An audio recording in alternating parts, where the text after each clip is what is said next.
क्या आपने कभी सोचा है कि हमारी इस सुंदर धरती पर कितने तरह के जीव रहते हैं? हर एक जानवर, हर एक पक्षी, हर एक छोटा सा कीड़ा, ये सभी मिलकर इस धरती के खजाने हैं। ये खजाना हमें हवा, पानी, भोजन और एक संतुलित पर्यावरण देता है। लेकिन दुर्भाग्य से यह खजाना धीरे धीरे गायब हो रहा है। आज हम एक ऐसी यात्रा पर निकलेंगे जहां हम उन जानवरों से मिलेंगे जो हमेशा के लिए चले गए। उनकी कहानियां सुनेंगे और जानेंगे कि हम उन्हें बचाने के लिए क्या कर सकते हैं। हमारी कहानी शुरू होती है करोड़ों साल पहले, जब धरती पर डायनासोर का राज था। ये विशालकाय जीव लाखों सालों तक धरती पर रहे, लेकिन फिर एक भयानक घटना हुई। वैज्ञानिकों का मानना है कि एक बहुत बड़ा उल्कापिंड धरती से टकराया, जिससे भयानक तबाही हुई और डायनासोर की दुनिया हमेशा के लिए खत्म हो गई। ये धरती की पहली बड़ी विलुप्ति थी। फिर आया हिमयुग। इस दौर में ऊनी मैमथ जैसे विशाल जानवर रहते थे, लेकिन जलवायु परिवर्तन और इंसानों के शिकार ने इन्हें भी विलुप्त कर दिया। यह है मैमथ का दांत। यह हमें बताता है कि प्रकृति कितनी शक्तिशाली है, लेकिन हम इंसानों के लिए एक सबक भी है कि हमें प्रकृति का सम्मान करना चाहिए। दुर्भाग्य से अब भी जानवर लुप्त हो रहे हैं, और इस बार इसकी मुख्य वजह हम इंसान ही हैं। जैसे जैसे इंसान ने तरक्की की, हमने अपने घर बनाने, खेती करने और शहर बसाने के लिए जंगलों को काटना शुरू कर दिया। इससे जानवरों का घर छिन गया। एक समय था जब उत्तरी अमेरिका में पैसेंजर पिजन नाम के कबूतरों की संख्या इतनी ज्यादा थी कि जब वे उड़ते तो आकाश काला पड़ जाता था। लेकिन इंसानों ने उनका इतना शिकार किया कि 1914 में आखिरी पैसेंजर पिजन मर गया और ये प्रजाति हमेशा के लिए खत्म हो गई। हमारे अपने देश भारत में भी चीता एक समय में पाया जाता था, लेकिन अत्यधिक शिकार और रहने की जगह खत्म होने की वजह से 1952 में भारत में चीता विलुप्त घोषित कर दिया गया। आज जानवरों के सामने नए खतरे हैं। प्रदूषण, प्लास्टिक और जलवायु परिवर्तन ने उनकी मुश्किलें और बढ़ा दी हैं।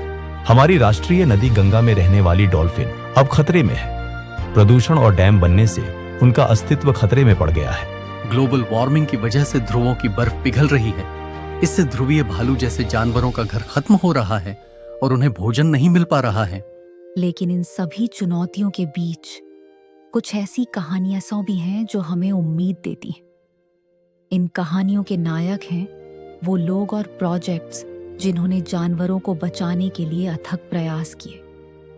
1970 में भारत में बाघों की संख्या मात्र 1800 रह गई थी। तब भारत सरकार ने प्रोजेक्ट टाइगर शुरू किया। आज भारत में बाघों की संख्या बढ़कर 3000 से भी अधिक हो गई है। यह दिखाता है कि जब हम ठान लें तो कुछ भी मुश्किल नहीं है। वैज्ञानिक डॉक्टर राधिका, हमने पता लगाया कि पशुओं को दी जाने वाली एक दवा डाइक्लोफेनेक की वजह से गिद्ध मर रहे थे। हमने सरकार से अपील की और उस दवा पर प्रतिबंध लगवाया।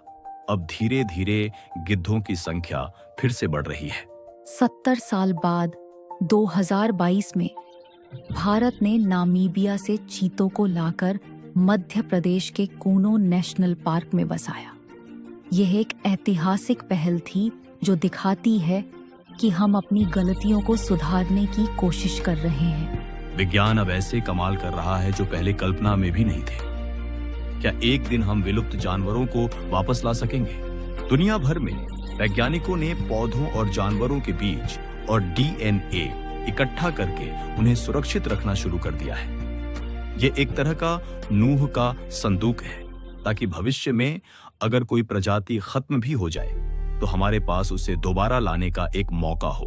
भविष्य हमारे हाथों में है। हम चाहें तो इसे उज्जवल बना सकते हैं, जहां इंसान और जानवर साथ साथ रह सके। आज की इस लंबी यात्रा में हमने बहुत कुछ सीखा। हमने उन जानवरों को याद किया जो चले गए। हमने उनकी कहानियां सुनी जो संकट में हैं, और हमने उन नायकों की कहानियां भी सुनी जो उन्हें बचा रहे हैं। इस यात्रा में हमने सीखा कि विलुप्ति कोई दूर की बात नहीं, यह आज भी हो रही है। लेकिन उम्मीद भी है। जब इंसान ठान ले तो असंभव भी संभव हो जाता है। याद रखिए, हर जानवर, हर पेड़, हर नदी, ये सब मिलकर हमारा घर बनाते हैं। अगर ये सुरक्षित रहेंगे तो हम भी सुरक्षित रहेंगे। एक छोटा बीज, एक छोटा विचार, एक छोटा कदम, यही भविष्य बदलने की शुरुआत है। जानवर रहेंगे तो धरती रहेगी। हम पृथ्वी के रक्षक हैं, यही हमारा वादा है। हमने आज जाना कि हर एक जानवर धरती का रंग है। अगर ये रंग मिट गए तो हमारी दुनिया फीकी पड़ जाएगी, लेकिन उम्मीद अब भी जिंदा है, क्योंकि बदलाव की शुरुआत आपसे होती है। तो अगर आपको यह यात्रा पसंद आई हो तो इस संदेश को और दूर तक पहुंचाइए। वीडियो को लाइक कीजिए, चैनल को सब्सक्राइब कीजिए और घंटी जरूर दबाइए, क्योंकि हर नई कहानी, हर नई सीख सबसे पहले आप तक पहुंचेगी। याद रखिए, आपका एक छोटा सा क्लिक धरती के लिए एक बड़ा कदम हो सकता है। हम सब मिलकर कहें, जानवर रहेंगे तो धरती रहेगी। धन्यवाद।